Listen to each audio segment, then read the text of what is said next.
One of the great things about R is the availability of exercise datasets. Those are various datasets that come with RBase or with an add-on package. This allows you to easily try out new features of R.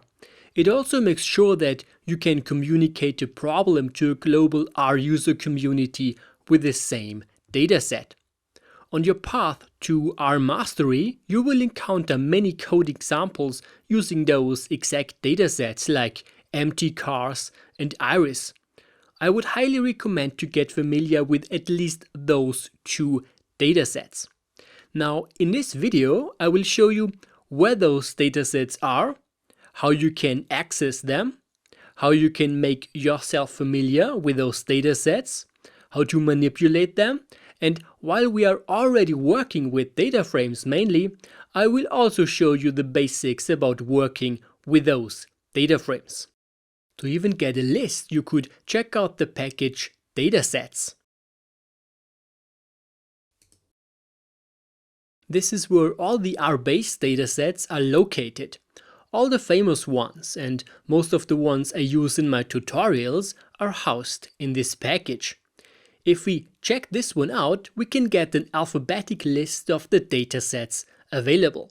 For example, if we click on air miles, we learn what this data is about, which format it has, the source and even the references. If you use one of these datasets for the first time, it's quite wise to check out the help section.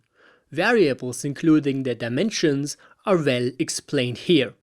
By the way, this is the same as if you would code $air miles. You would again get to the help section of this dataset. But of course, if you import your own dataset, all of this is not available. You should know what your dataset is about anyways. To get a quick overview on your dataset, and this is of course also applicable to your own imported datasets, you could state head air miles or tail air miles.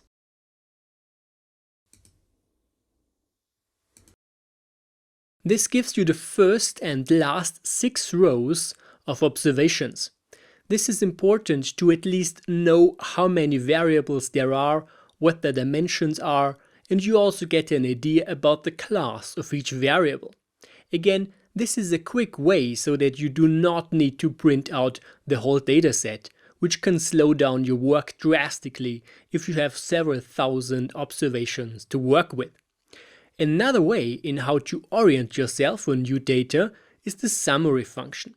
If you run this one on the very famous empty cars dataset, we get basic statistics like quartiles, minimum, maximum, median and mean for each variable. In this case we can see that there are 11 variables.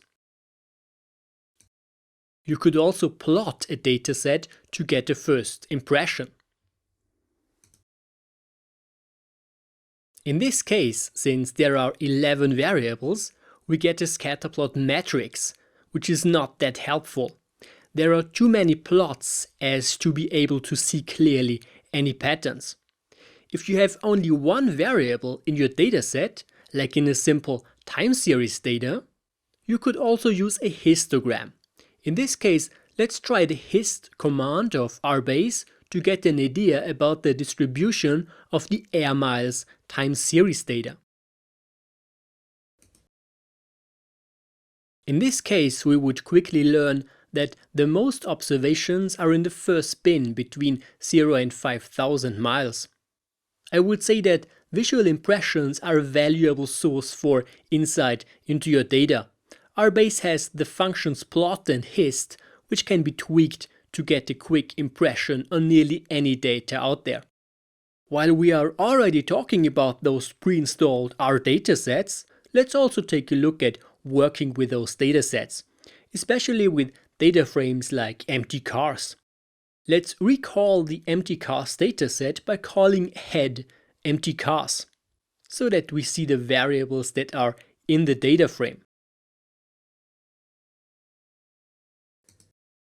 We now want to learn how to manipulate such a data frame, and I will also show you general rules of working with those data frames. If you want to extract a single column, you need to use the $sign. That way the computer knows that you are talking about column X of data frame Y. Let's say we want to get the sum of the column weight in the empty cars dataset. You might already know the function sum, but now we need to specify the name of the data frame, which is empty cars, then a $sign, and then the name of the variable, which is WT in this case. If we run the line, we learn that this column has a total of 102.9 times 1000 pounds, which is the dimension for this variable stated in the documentation. Now, this method with the $sign is fine if you work with several different data frames at the same time and you want to avoid confusion with the variables. But if you plan on working intensely with a single data frame, you can spare yourself some time by attaching the dataset to your environment.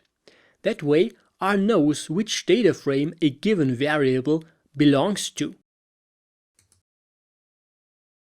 If we attach the dataset empty cars, we can get the same sum without using the $sign.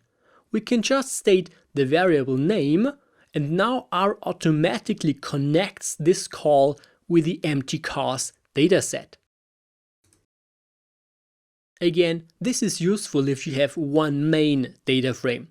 This could, however, lead to confusion if you have several data frames with similar or the same variable names. By the way, if you want your dataset to be attached only temporarily, you could undo it with the function detach, like I do now. If I now run the same function, sum WT, R does not know anymore which dataset I mean, and I get an error message. So now that we know how to work with specific variables, I also want to show you how you can extract data from a data frame.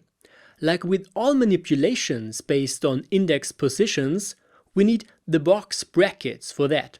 Let's say we want to extract the values of the variable WT of the second observation.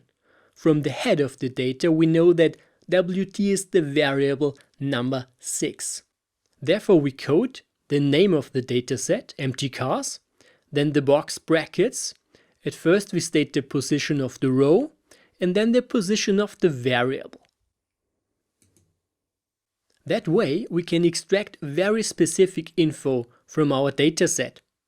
If you want to enlarge the spectrum, you can simply use the concatenate tool to insert a vector, like for example in the next line. So this line gives us the weight values for the rows 2, 5 and 8. Alright guys, let's recap what we learned in this video. I showed you that there is a package called Datasets in RBase which houses an array of pre-installed datasets. You can easily use these datasets to learn R and to try out new tools. I showed you how to get help for these pre-installed datasets. For a first impression on newly imported data, we discussed the functions head, tail, summary, and we also took a look at visual impressions with plot and hist. Very importantly, I showed you how to work with data frames. You could use the $sign to get access to a specific column, or you can even attach and detach this data frame to make coding easier. And at last I showed you how to extract not only at a variable level, but also at the value level by using the box brackets.